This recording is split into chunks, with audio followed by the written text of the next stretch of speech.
so now we're moving on to our second keynote, and it's my great pleasure to introduce, and I think she'll be familiar to lots of people, Dr. Abigail Locke, who's based as a reader at the University of Huddersfield, but started her academic life as part of the famous and infamous DARG group down at Loughborough, and has continued to work discursively, although probably quite differently in some ways from your original DARG formulation.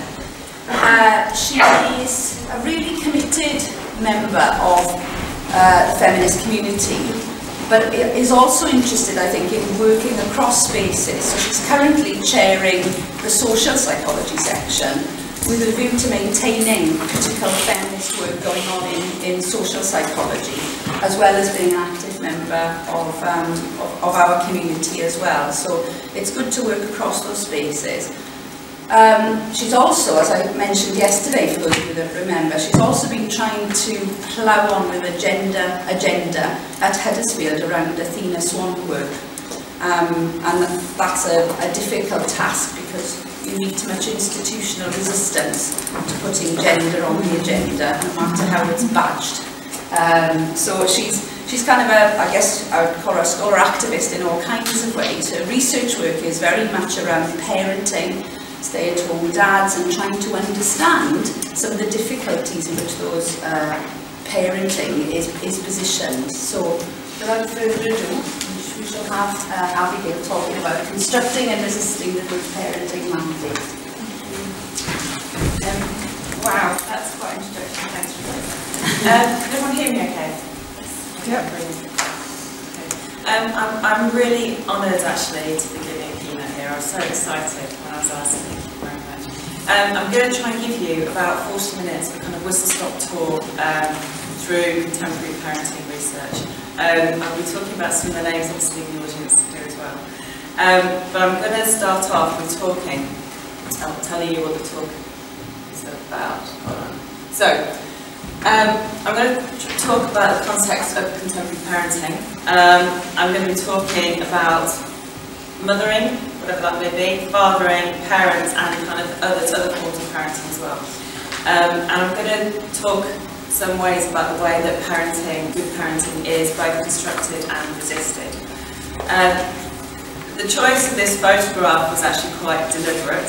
This is a very stereotypical heteronormative parenting picture. We have a mother and a father, we have two children, and they're a boy and a girl.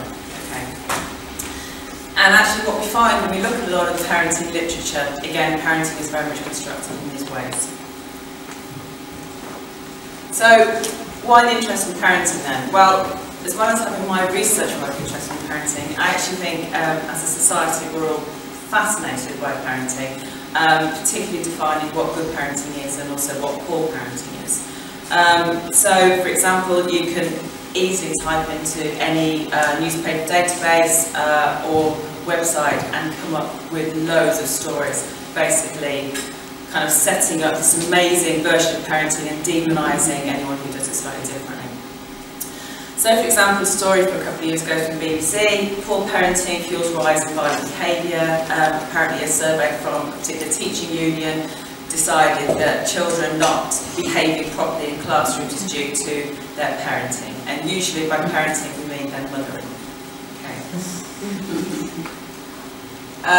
Another example from the wonderful Daily Mail, again earlier on this month, talked about some lead plans from our wonderful government about ways to address parenting. So the story is, feckless parents may be stripped of their benefits unless they take lessons in raising a family. Okay. Obviously this is a very class-based account as well, so these feckless parents are on benefits, so therefore they're kind of working class or some kind of underclass. And again we have the kind of the nanny state, the government, the conservative right-wing government telling the lower classes how it is they need to raise their children. And one more, again trying to spread my newspapers around, but on The Guardian, again from a couple of years ago, David Cameron apparently asked people how to parent, or what their kind of best piece of parenting advice was, and The Guardian ran a whole piece on this, getting people to kind of contribute. Obviously, again, The Guardian is generally a left-wing newspaper, generally pretty middle-class as well known as readership. So the kind of stories that we raised in that newspaper, again, are kind of particular sort of slanting. Okay. Yeah. Okay. But as well as kind of having a media fascination with how we parent, you just need to look on, well, go onto Amazon or any kind of publishing website and see the amount of parenting manuals that exist. I have quite a few of these in my house. I find them a really fascinating read. And they all kind of, they have a similar core throughout each of them. Again, though, but they have kind of particular little nuances as well. So the one actually I quite enjoyed reading was The Rough Guide to Pregnancy and Birth. And the reason I enjoyed reading that was everything was dealt with in a very kind of jokey manner. And it wasn't in too much detail. You compare that, for example, with the What to Expect book series. There's What to Expect When You're Expecting, to be made into film. There's the first year, and there's kind of beyond the first year. And these have a very kind of medicalised way of constructing how to parent. And then the final one on here, which is one that, again, anyone who does any research around parenting will be fully aware of, is Sears and Sears' Attachment Parenting Handbook. Okay, attachment parenting at the moment is having a huge renaissance in the UK. What we find though when we look at any parenting book is that they have a real kind of focus on the mother throughout them. So I'd say of these three, the one that involves fathers the most is The Rough Guide. It tries to do this kind of jokey parent kind of discourse. But actually, most of the core of the books are talking about what the mother needs to know to get through pregnancy, birth, obviously that's a more important job, but then kind of raising the baby in the first year. When fathers are brought into the frame on this, again, you'll have kind of maybe a chapter tagged on at the end of things that dads need to know. Okay, and again, dads in that way, they're treated in a way that they won't necessarily know how to parent, they need to be told. Okay. Now, I'm talking here about different ideas. I'm throwing them around kind of quite happily, parenting, mothering or fathering. And I find actually when I write academic papers, I do also tend to throw around these categories. I talk a lot in my writing actually about parenting. I don't like making it gender specific. And that actually is my kind of personal belief really in both my research work but also in my kind of domestic setup. I think that we are parenting, not do this mothering role and this fathering role. But whilst I say that, actually a lot of the advice that's given is very much slanted towards a particular parent. And what we see, a lot of advice that's given goes towards mothers. Okay. So for that reason, in this talk, I'll be talking a lot about kind of discourses around mothering and good mothering. But I'm also then going to flip that and talk about discourses around fathering, what do we mean by a father, and considering for both of them having kind of constructed good parenting, good mothering, good fathering. Now, if you want to kind of take the classic text really on motherhood, you really need to start with Sarah Ruddick, okay? And Sarah Ruddick writes about, well, she talks about the maternal lens. But she talks that there are three aspects that make a mother. Okay, the first is that a mother is concerned with the preservation of life. A mother fosters growth and development, and a mother instructs children for social inclusion through societal values and norms. Okay, and she argues then that it's this maternal lens that you need to put when you're looking at parenting. Now. Ruddick comes from the perspective of this kind of, that the maternal is feminist and it's empowering, and becoming a mother is kind of an empowering act, and we kind of need to push that through. I sit back actually a little bit from this, again, because you look at lots of studies on good mothering, and mothering isn't necessarily an empowering act at all. Actually, for a lot of women, it's not empowering. But again, with Ruddick, what becomes interesting is Andrew Doucet has done some work on stay-at-home fathers, And she wrote a very provocatively titled book in 2006 called Do Men Mother, based on kind of Ruddick's ideas that actually, if you apply Ruddick's kind of 3 points for making a mother onto stay-at-home fathers are also mothering. Okay. So just hold that thought. Now, I'm also going to talk a little bit about contemporary mothering ideology. It's something, I think it's the 3rd year I've been back to PALS having a bit of a break, and any paper I go to at PALS talking about motherhood, contemporary mothering ideology comes into it. And notice on this slide actually, I called it mothering ideology, not parenting ideology. Again, that's something I kind of flip between, but actually if you look at any of these texts, it's the mother that they're seeing as important. Okay, so the classic text was from Hayes in 1996, and she argued that mothering is intensive. Okay, Hayes wrote a book called The Cultural Contradictions of Motherhood, and she was really interested in how mothers combine paid work with kind of performing their mothering duty. And she argued that we're in this kind of real child-centred society where the mother is expected to be very sacrificial in all her actions, that basically the baby, the child, comes first, and she should be doing everything kind of for them and around them as the priority. This has also been called by other people like Christopher as extensive mothering. Joan Wolfe in 2010 kind of reconstructed this as total mothering.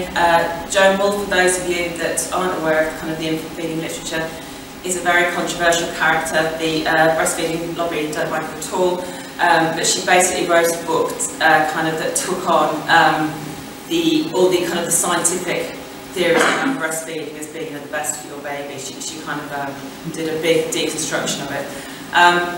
But she talks about the kind of the pressure to breastfeed and the breast is best discourse as kind of tying into this ideology of total motherhood. Okay, the mother has to do everything for her child. One more text from Elizabeth Badinter called The Conflict. A fascinating book again, how modern motherhood undermines the status of women. What Badinter argues is actually, if we look at all the turn to the natural, again, if we're looking at parenting ideology, the turn to the natural, the turn to attachment parenting, to breastfeeding, to natural childbirth, you know, kind of carrying on through this, actually, it undermines women because it puts a lot of pressure on them. Now, Badinter's really clear to say she's not anti-natural birth, she's not anti-breastfeeding. What she's against is actually for the women who don't find it easy to go down these routes, the pressure that's put on them by this intensive parenting, intensive mothering ideology isn't helpful. Okay. So there's kind of lots of stuff out there already. It's absolutely fascinating literature, and I would recommend you all to take it. As I've said though, today I'm going to be talking quite a lot about, well, good parenting, good mothering, and good fathering. And again, to kind of go back to the slide earlier on with David Cameron and, you know, parents on benefits having to go through parenting classes and everything else, what that actually says is that when we think about what a good parent is and what a good mother is, they are a very particular type of person, okay? So they are middle class, they're typically stay at home, they're typically fulfilled by their domesticity, okay? They are also typically heterosexual. So Aldrin in 1998 wrote about this. They're typically able-bodied, so that's, you know, so this Daoust in 2014. Notice here the statue of Alison Lapper from Trafalgar Square, okay, as a disabled mother. We also have the good mother is typically white, as Anne Phoenix noted, and of an appropriate age, okay, so the good mother can't be too young because that's accountable, as Anne Phoenix noted again, or she can't be too old, as one of my PhD students, Kirsty Budds, noted, okay. And if you look at the picture in the middle, I couldn't find the source actually for the picture in the middle. This is what an SSM looks like. The good mother is also, as well as being heterosexual, she's also in a relationship. Okay. Now, I was quite fascinated by this picture up here, and I did a little bit of digging on this. I hope you can all read it. What it says, it's got a picture of a little boy, and it says, "I'm twice as likely not to graduate high school because you had me as a teen." Okay, this is a real picture. Like I said, I did some digging, and in New York City last year, they launched a campaign against teenage pregnancy, and there were a series of 6 pictures that made it onto billboards. Unsurprisingly, there was a bit of a backlash, but you know, you can imagine kind of coming across this image. It's not the most pleasant. So just to give you a little bit more literature, as Byrne 2006 claims, at the core of practices of motherhood lies the intersection of race, class and gender, with white middle classness often functioning as the norm of motherhood. And I think again we see that time and time again. The single mother, the young mother, is somehow judged as not doing it right. Okay.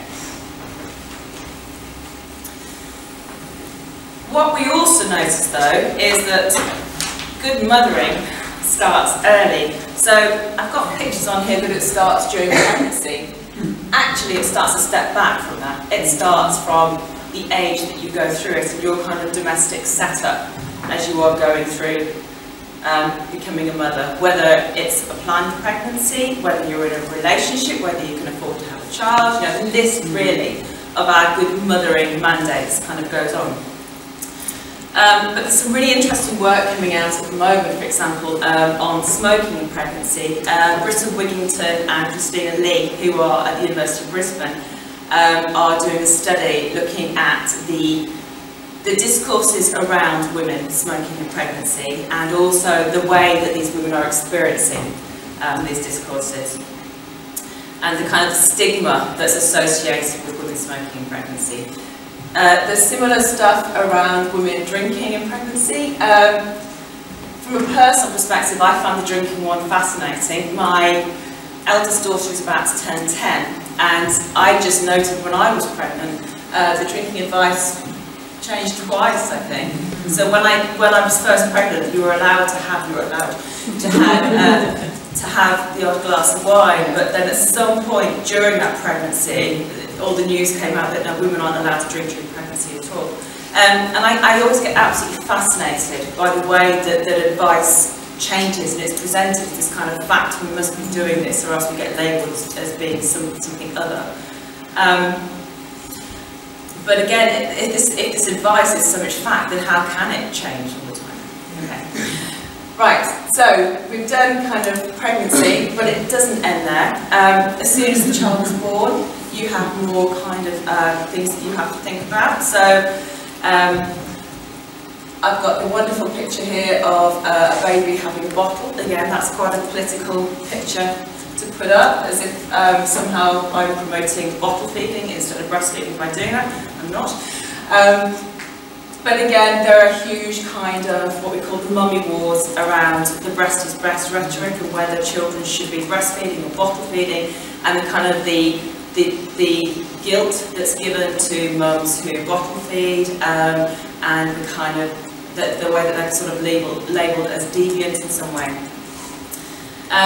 But again, so this is kind of more imperative, as Crossley talks about, to breastfeed, but as we see from the picture here, for the famous time cover, you have this more imperative to breastfeed, but not for too long, otherwise that's just a bit weird, okay? And Charlotte Fairclough, of course, has done a brilliant book called Militant Lactinism, again, dealing with women who do this extended breastfeeding, and again, how they kind of negotiate their identities in terms of this kind of rhetoric and societal discourse being pushed down on them. And another picture here is from a mothering magazine, but it's the issue of whether you vaccinate your child or not, and of course the kind of Andrew Wakefield, and we have Rose Senior and Sally, might be somewhere. They wrote a paper that was published earlier on this year, looking at the ways in which a particular group of mums talked about their decisions to vaccinate their children or not, and they kind of said that there's this mother knows best kind of discourse, okay, and all of this ties into this good mothering rhetoric again. And there are lots of other pictures I could have put up, but I ran out of space. There's the whole issue of attachment parenting, whether you wear your baby, you know, the kind of birth you have. There are so many different ways that we measure what good mothering looks like. Okay. So, all of this stuff though is very well documented. An article from The Guardian last year talked again about this pressure of this intensive kind of mothering culture that we have. So what The Guardian says is, anyone currently caught up in the maelstrom of parenting a small child in the UK will be acquainted with the shibboleths of contemporary maternal culture: natural pregnancy, natural birth, postpartum bonding fostered by plenty of skin-to-skin contact, baby-led weaning, baby wearing, co-sleeping, and above all, on-demand breastfeeding, at least until the age of 2, as recommended by the World Health Organization. It takes a lot of nerve for a new mother to defy these recommendations. Abigail, what's baby wearing?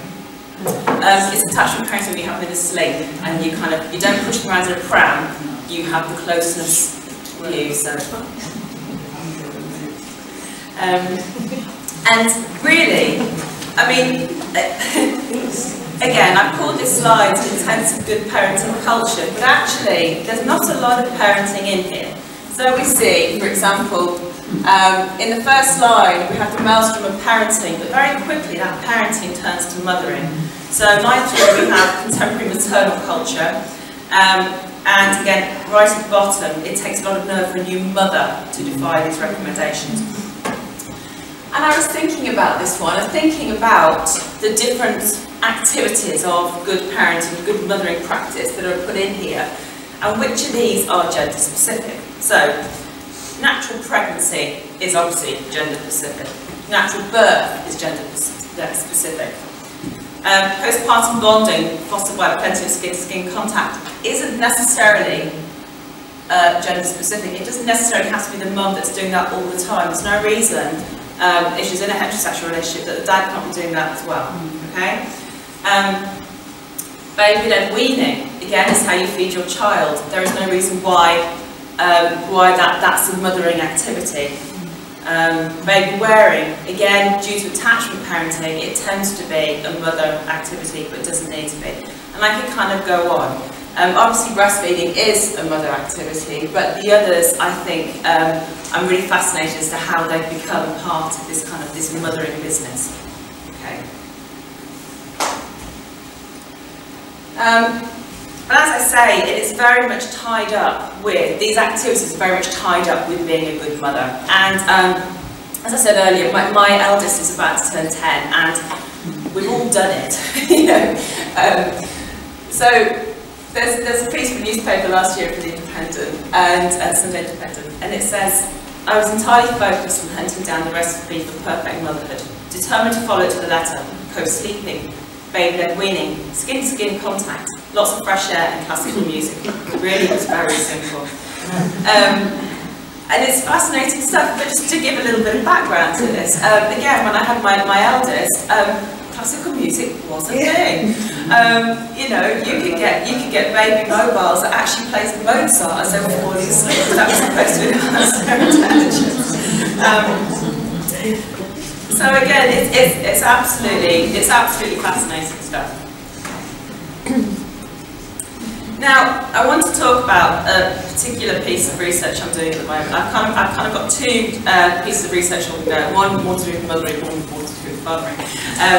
The first one I want to talk about is, well, I've called it the weaning debate, but I'm quite fascinated with how we feed our babies. Obviously, I've done some stuff before on the breast and bottle issue, but it doesn't stop there. And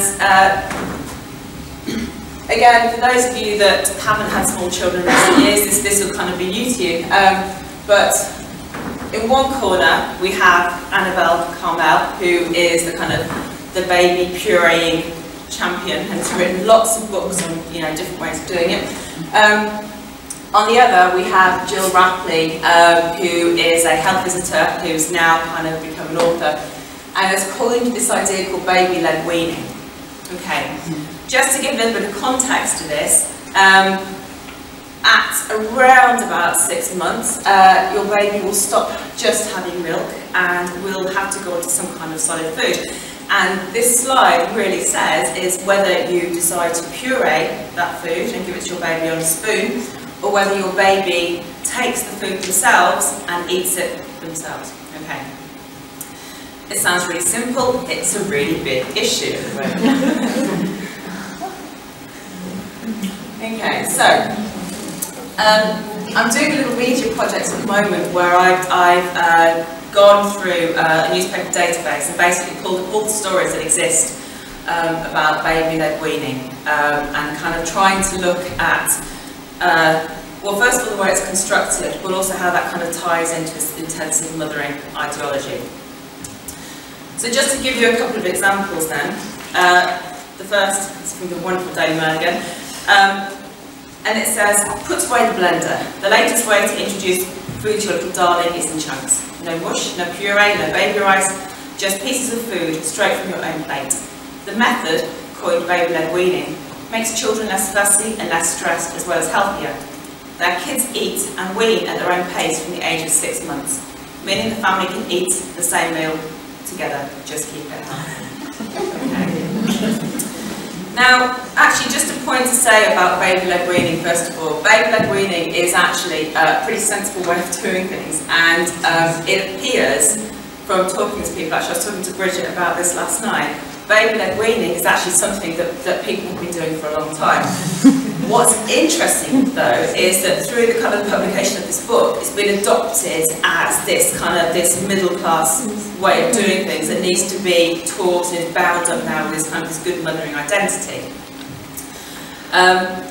So I was absolutely fascinated really to see that the way that the media is portraying it. So we see here, for example, that that through baby-led weaning, the baby becomes less fussy, it becomes less stressed.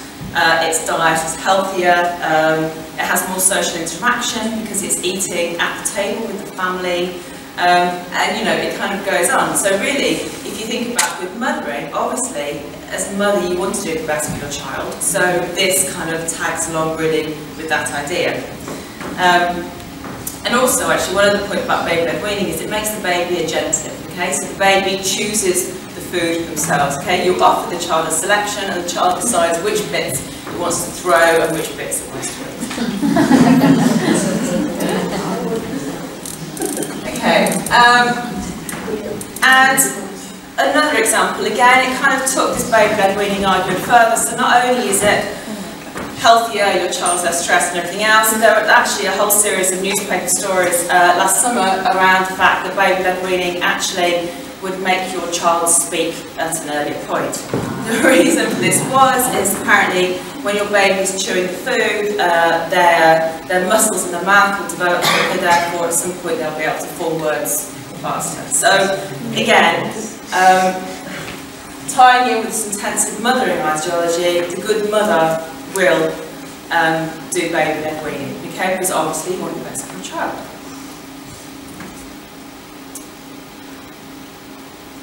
However, we also see, and again, for those of you that have done work in the kind of the breast is best rhetoric, if you like, we also see that there are stories starting to emerge about the pressures of this, as there are stories emerging about the pressures of breastfeeding and obviously bottle feeding as well. So the story from last year says she wanted to give her children the very best start in life, but in setting herself impossibly high standards, Leanne Morris became terrifyingly close to the edge. Unaware of her condition, she pushed herself to be the perfect mom.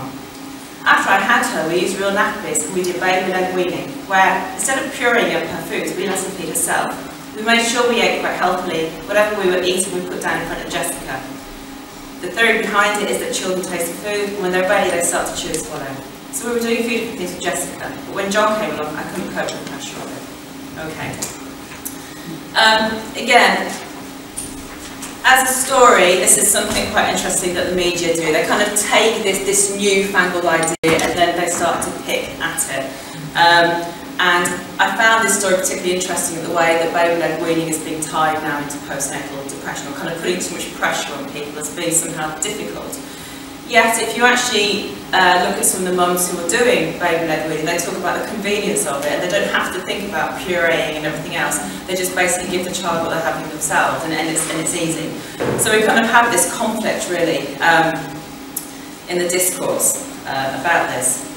But again, we also see other here of good motherhood. So we have, you know, the kind of mother that's trying baby-led weaning is also using real nappies, you know, who's probably breastfed, probably has a more natural birth. Again, it's this kind of these markers of what we as a society, in inverted commas, are kind of putting as this kind of good parenting. Okay. But I also think in this article there's a slight hint at the kind of resistance, really, of good parenting. And again, if you turn to wonderful bookstores, I've been quite fascinated as to how, whilst mothering kind of used to be put out there as this wonderful thing to do, there are now some texts being published that are sort of starting to challenge that. So I just flicked a few up here. So there's the Good Mother Myth. The title of the middle one I actually adore because I feel like I've said that a few times myself as well. I was a really good mum before I had kids. The one on the right is a really funny book, actually. I have some issues with it because, again, the way it sort of deals with fathers. But obviously it's a kind of spin of Alison Pearson's novel. I don't know how she does it. Daisy Waugh says, I don't know why she bothers. Okay, so again, it's kind of challenging this intensive mothering mandate that we should be doing everything absolutely perfectly and putting our children first. And again, for those of you who are kind of juggling various things, you know, that simply is one, not possible, and two, actually not really desirable for us to do. But I was quite fascinated as to how these books are kind of, you know, that they are becoming, we are getting more and more of them. So if you do a book search on Amazon or anywhere, you're going to find, in recent years, there's going to be an explosion of these kind of texts. But there's not an explosion of these kind of texts for men, okay? I talked before about the how to parent books, or actually how to mother books. There has been an explosion in how to father books, but they're not in this kind of jokey resisting. They're kind of constructing men as how to father well. Again, the language written though is very kind of stereotypically male, so you know, it's like, you know, fine-tuning an engine or playing football or something else, that kind of parenting. But at the moment, I haven't seen any books that are kind of resisting this good fathering mandate. And I think it would be interesting to see if those kind of start to become more prevalent. Now, I also just want to talk about really that we have this kind of this mothering mandate really that we are expected, we kind of groomed, if you like, from children to become mothers, and then we're also told that becoming a mother is the best thing you can do. You know, and we're very much expected to kind of work around this discourse. I've called this slide "Speaking the Unspeakable" because I found a strand from Mum's Now from last year, where a mum had posted, "Anyone else hate motherhood?" Okay, pretty brave thing to post.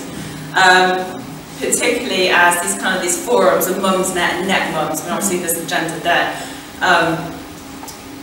but they are typically women giving advice to each other about things, but they also get criticised quite a lot because someone will jump on there again with this good mothering stuff and insult everyone else. Anyway, so there's a post here. I'm not going to read it all to you because it's a really long post, but I just want to pick out a couple of bits. So, at the beginning she says, DS is now 10 months old, I've struggled from the start, practically I've managed fine. DS is the best behaved, good-natured baby in the world, he sleeps right and always has. I have no baby-related reason to find it tough, I just don't enjoy it. Okay? So, again, that's quite a brave thing for a mother to say. And again, to kind of go into the... So to go into the bit at the bottom, she says, if you don't like reading this, please don't bother responding. It's again to kind of go into the Mum's Netness that typically we kind of have this good parenting run down her throat. Now, interestingly, she had quite a few responses to this post, and they were all pretty positive. So it was posted in March last year. There were 122 posts in the thread, obviously that's the first post. And the responses to her post were, it's really brave you're saying this.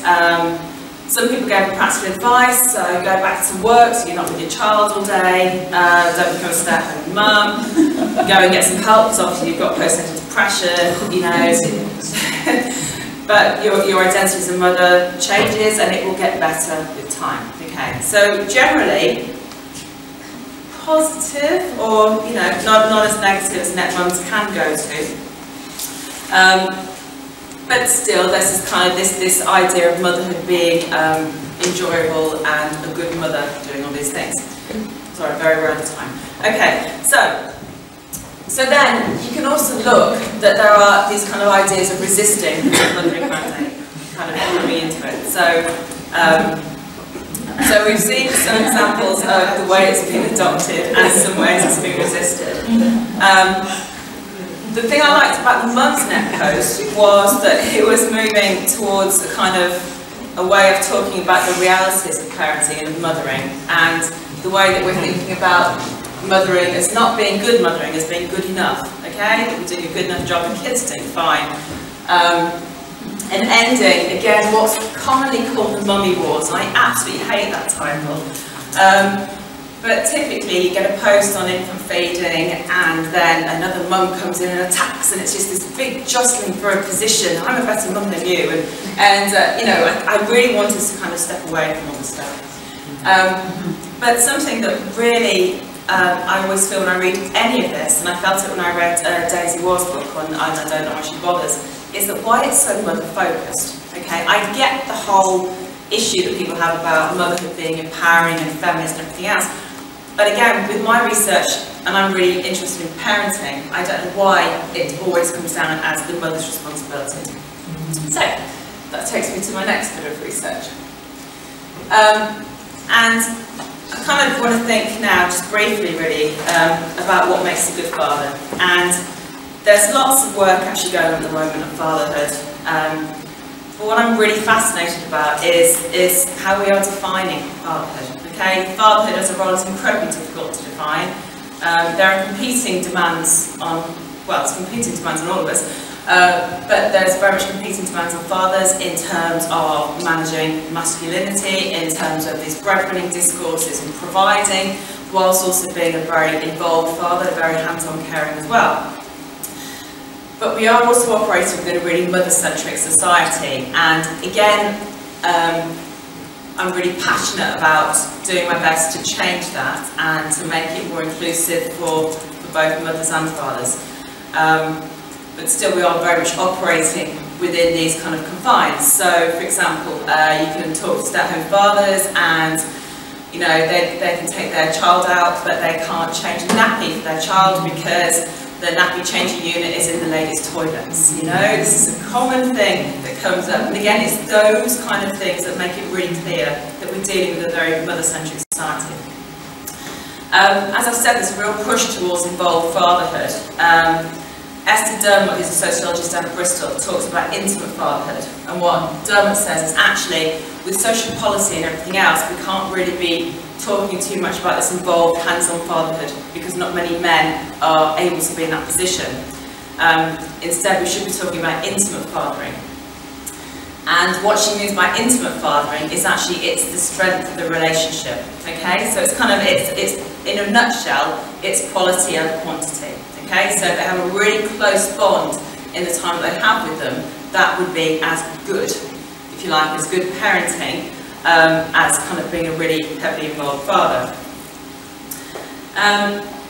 But also, we have work from Karen Henwood, there's Henwood and Proctor and Finn and Henwood actually done studies on what makes a good father. Their fathers were very middle class, very working dads, and what they are is that for the fathers they interviewed, for them being a good father meant that they were much more hands-on than their father was. So there's kind of a generational difference. But another thing I'm interested in is how we deal with this intensive parenting culture. Okay, so I've talked about intensive parenting and intensive mothering. I'm quite interested to know if we have intensive fathering.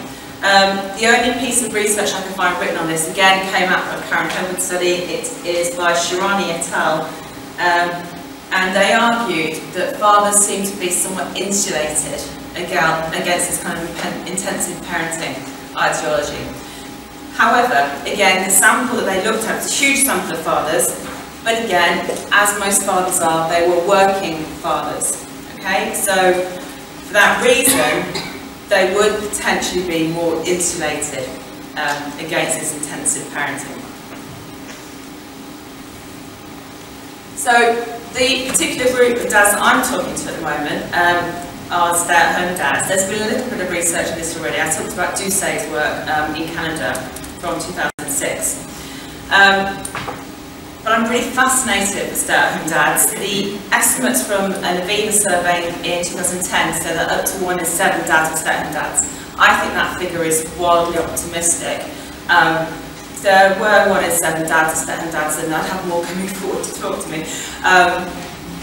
But I think we're probably at about 1 in 10 dads are stay-at-home dads. Okay.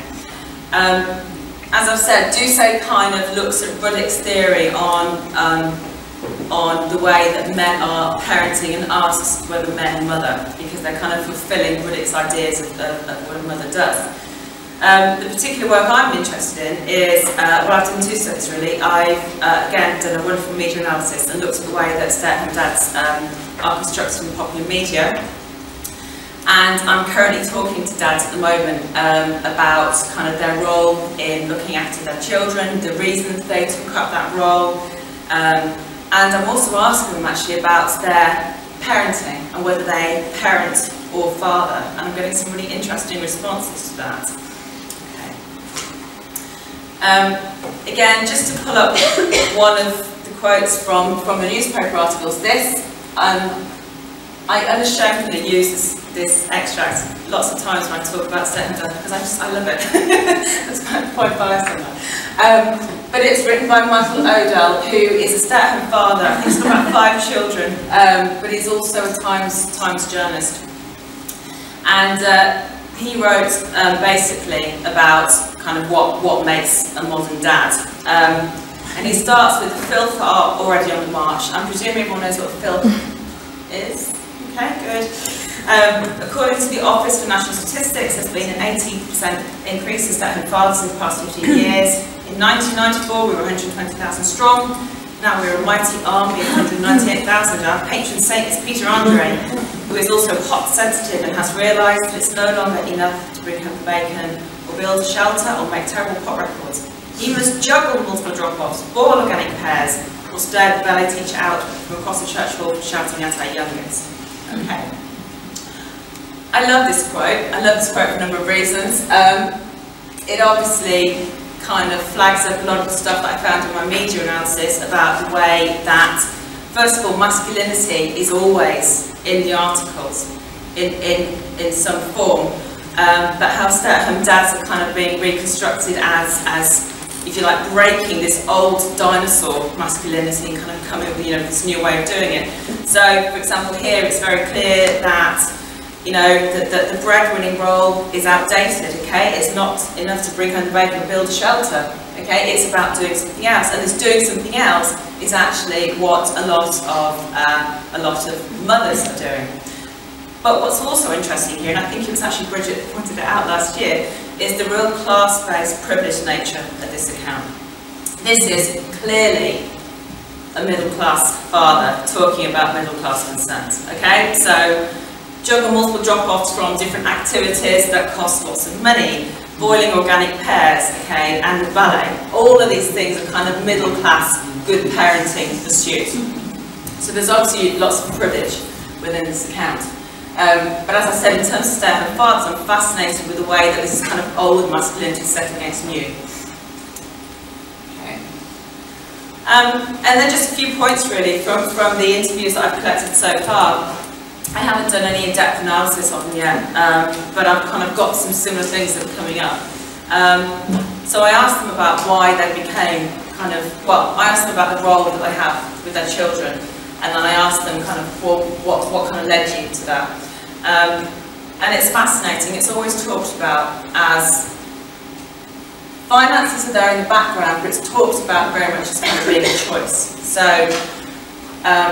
what I find when I'm talking to stay-at-home dads, I'm desperately trying to find some working class dads, because stay-at-home dads, again, it's that label, tend to be very middle class. So I'm getting dads who have had really high-powered jobs, but they've had children, and now they want to spend time with their children rather than being away from home, for example. They very, very clearly want to be involved, but they're also defining being a stay-at-home dad in very positive terms. Some of them talk a little bit about isolation, but that's isolation from the way that others treat them. There's no kind of negativity in their feelings about their particular role. Again though, what I found fascinating, and the reason why I actually asked the question on their role, is the way that they are all talking about parenting. Okay, I got to interview, I think it was halfway through interview number 2, and again, I just heard parent, parent, parent, and how I parent.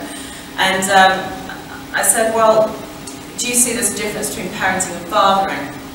And in the interviews I've done since, some of them have been completely flummoxed by that question, but many have actually kind of said there's a very clear difference for them. So fathering, for them, they're still very much in this kind of biological terms, whereas parenting is the actual act of nurturing.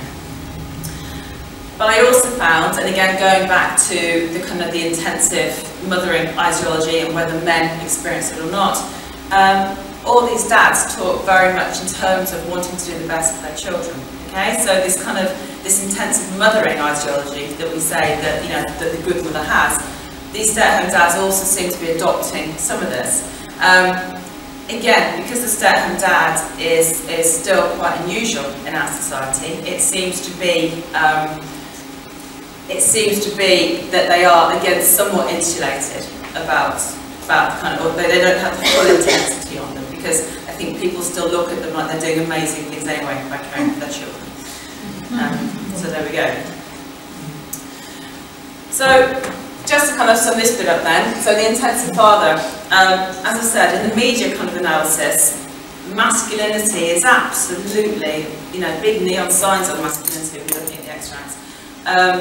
But we kind of also have very stereotypical depictions of masculinity, and it's tied with providing and breadwinning status. As I said, stay-at-home dads are very much seen as the exception, okay? Mothering is the norm. And again, for my kind of ethos, really, my way of doing things, I'd like to get away from this mothering being the norm. I'd like parenting to be the norm, this kind of gender-neutral thing, whether that's possible.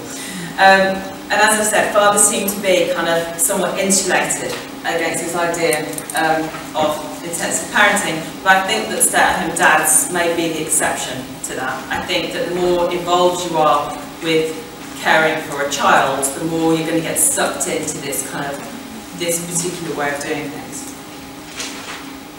So, my last slide really, good enough parenting. So what is good enough parenting? Well, obviously, the examples I've given, and literally look at any news feed really on this. There's a real persistent gendered nature of parenting. Okay, when we talk about parenting, actually, whilst I would love for that to change, we are actually talking in the main about mothering. And again, we can kind of see how this good parenting is given to us, in the ways that we need to feed our children and everything else. But again, as I said here, advice is given in different guises. So we have this formal advice that's given to us by, Department of Health, or parenting manuals, or newspaper reports. But then we also have this kind of informal advice from your friends who have gone through the same thing, or things like Mumsnet and NetMums. Okay? I also think we have, there's a real growing resistance now towards this good parenting mandate. But again, it's more towards this good mothering mandate at the moment. I think the father stuff, we're still trying to, again, society trying to get dads into being good fathers. We haven't kind of taken that step of them now resisting that.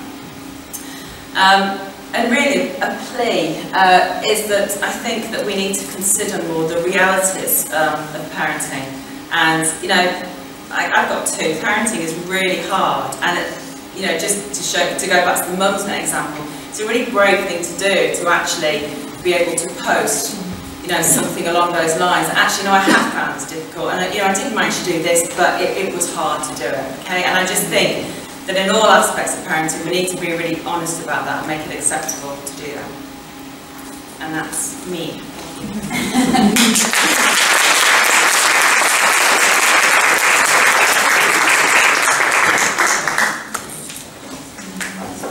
Thanks for that. That was a really humorous but really interesting talk. Comments or questions or things that people wanted to... We've got about 9-10 minutes. You're Arma? Yeah. Catherine? Thank you. That was really, really interesting.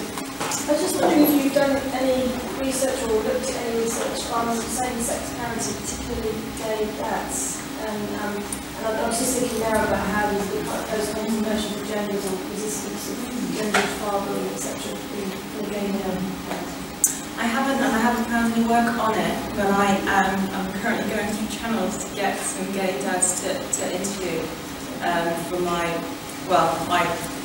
step-up dads or my kind of primary caregiving dads. But no, I think it's absolutely fascinating. And again, I did a talk on step-up dads last year, and Gareth, Trahan was in the audience, and he said, "Have you thought about kind of same-sex relationships and gay dads?" So it's something I'm aware of, and I need to do more research on. But I think it'd be absolutely fascinating. That's very much.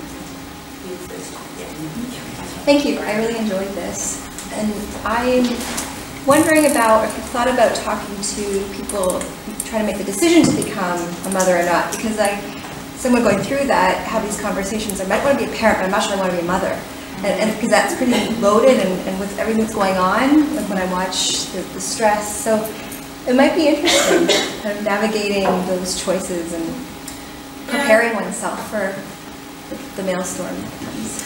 I think, I agree with you, and I think that would be fascinating. I wonder though, before you have a child, before you get pregnant, if you've really gone into all this stuff, because I think it's some of it kind of hits you when you are actually pregnant and you realise that the kind of worms that you've just opened.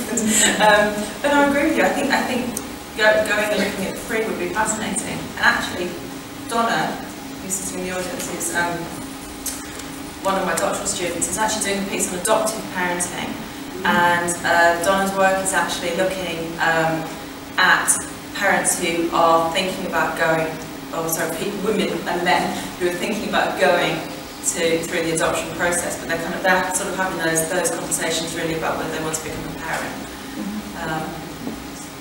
So yeah, hopefully some of that will come out in that work. I just wanted to make a comment about something around that labelling of lone parents or single parents, or that idea of you being on your own and that stigma attached to it. I am a lone parent, and I was talking to somebody about the involvement of my daughter's dad in her kind of, he comes on twice a week to put to bed and sees us at weekends sometimes. And somebody said to me in that conversation, no, you're not a lone parent.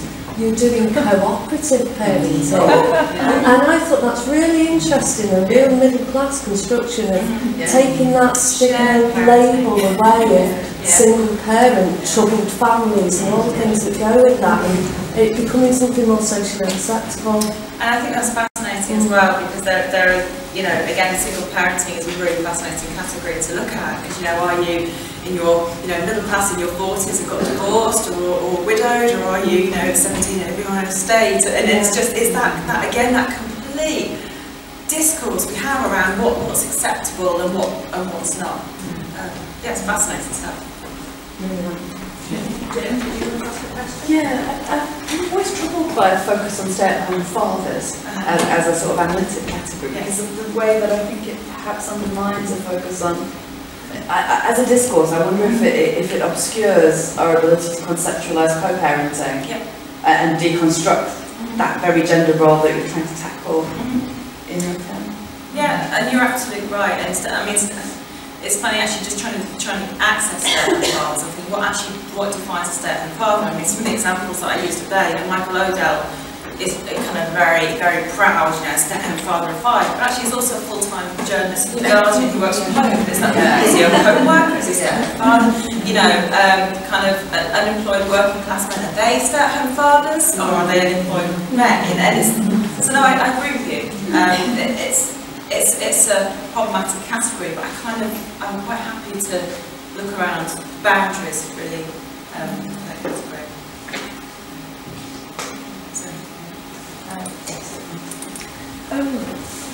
Think about the Mumsnet discussion with the poster that said that she didn't, wasn't enjoying motherhood. Yeah. One of the responses was that suggesting she got postnatal depression. Is that right? Yeah. Which is not surprising but fascinating in the sense that it's this idea that you couldn't possibly not be enjoying motherhood unless there's something wrong with you. Exactly. And so I just wondered if you can remember whether there were any responses to that, or whether the original poster responded to that. The original poster did respond, and she did say that she'd be feeling low, so she kind of again went with that category. She didn't go into postnatal depression directly, but she went into the category that she has, had a history of feeling low. So she kind of went along with that. But no, I'm with you. It is about the idea that people must be enjoying motherhood. How could you not?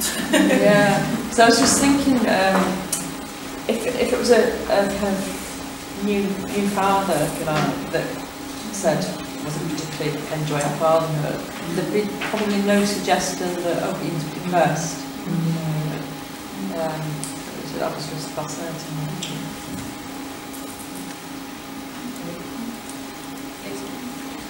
Thank you. That was lovely.